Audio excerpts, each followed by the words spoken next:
ছোট্ট রাহাত সকাল হলেই বই না হাতে তুলে নিত চায়ের কেটলি, কারণ পেটের ক্ষুধা স্বপ্নের থেকেও বড় ছিল। সবাই যখন নতুন ব্যাগ নিয়ে স্কুলে আসত, রাহাত তখন লুকিয়ে রাখত নিজের ছেঁড়া ব্যাগটা।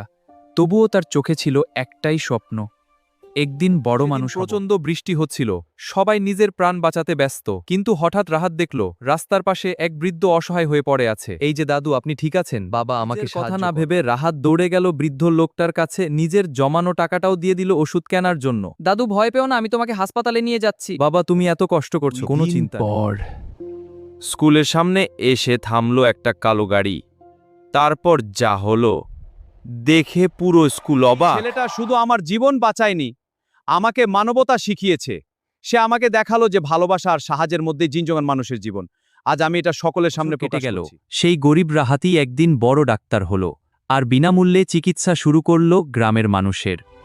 কোন চিন্তা নেই, আমি আপনাকে বিনামূল্যে চিকিৎসা করব। সেই গরিব রাহাতই একদিন বড় ডাক্তার হলো, আর বিনামূল্যে চিকিৎসা শুরু করলো গ্রামের মানুষের।